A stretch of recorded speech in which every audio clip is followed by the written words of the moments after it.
Joining us now is great American patriot James O'Keefe. James, welcome to the program. James, tell us about your latest story here. Hey, Charlie, thanks for having me. This is an official inside NIH, National Institute of Health. Roger Cholin, chief of the Health Data Standards Branch at the U.S. National Library of Medicine. And he's confirming everything we knew about the vaccine, its effectiveness. He says these vaccines don't stop you from getting COVID. He says there's some evidence that they may have been funded in Wuhan, a lab in China. He's saying all the things that people said were conspiracies. He's on tape. He released it yesterday. Lot to go through here, but one of these undercover investigations exposing people inside the government saying what we all know to be true, not brave enough to say it publicly. So tell us some of the backstory here. And it's Raja Cholin, chief of Health Data Standards. Is that correct? Yeah, Roger Cholin, chief of Health Data Standards Branch at the U.S. National Library of Medicine at the NIH. And as we all know, Bobby Kennedy is coming in to be the head of HHS. This is a division of HHS. And this guy is a supervisor. He's a young guy, but he supervises 40 people.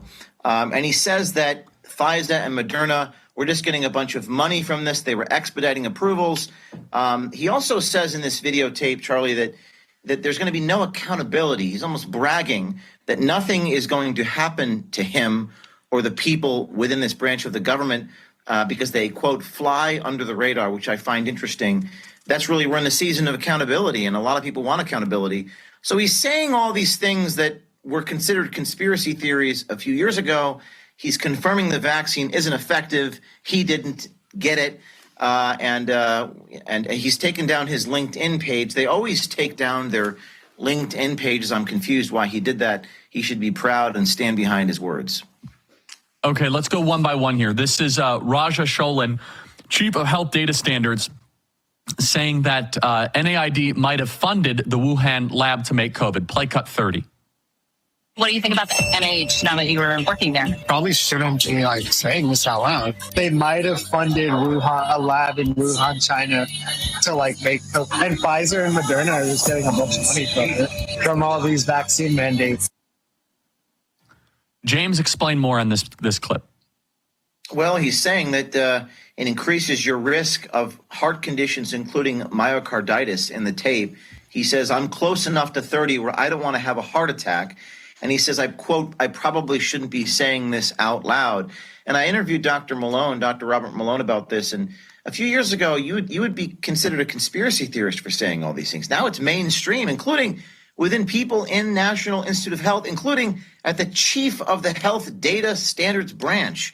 So it's just bridging the divide between what people say privately and what they say publicly. And these are people in the government that are in control of making medical decisions. And I'm sure you go on to the next clip, but let's take a look at the next one. Absolutely. Let's go to the next one here. Very important. Let's go to, I want to go one by one. Let's go cut 31. I think we're all going to find out when it's too late. Play cut 31.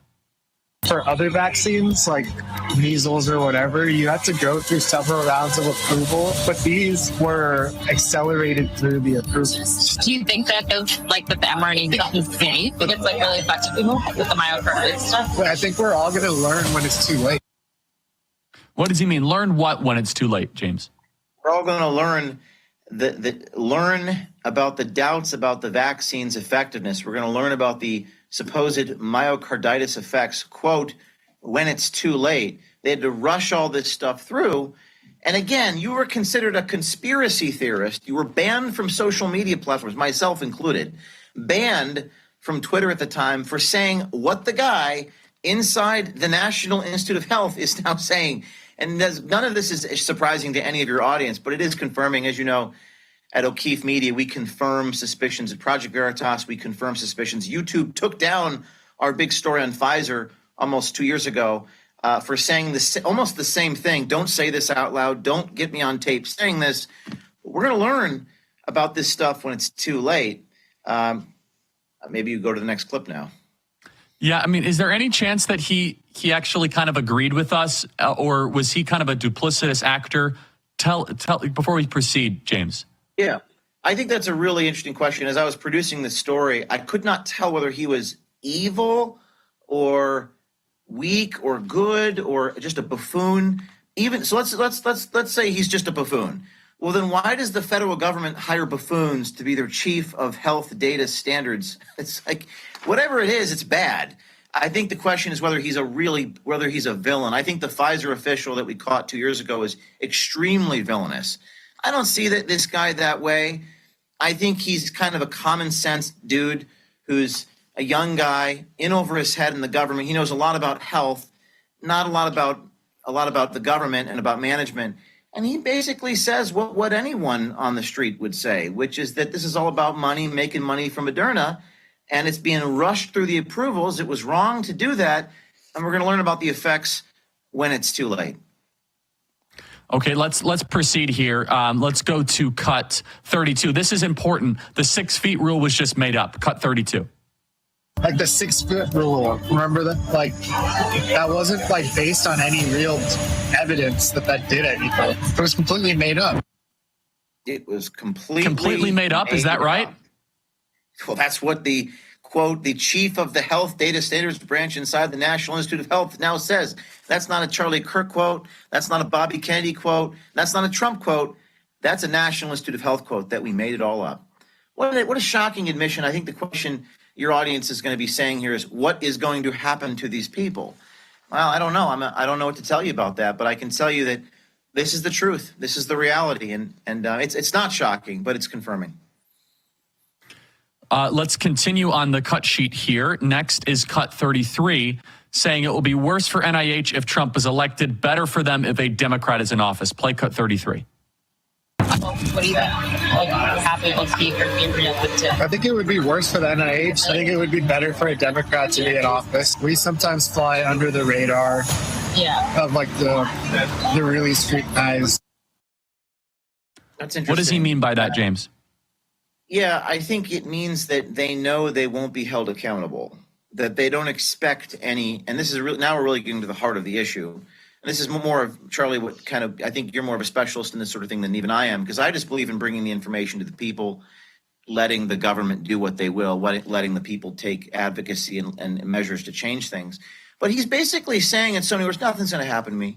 Nothing's going to happen to us. We're in this sort of more obscure division of HHS. We don't expect any accountability. He's sort of gallivanting around here, even though unbeknownst to him he's being recorded. But he's saying, he's bragging that we're not going to be scrutinized and nothing is going to happen to us. So I've reached out to just a few officials for comment.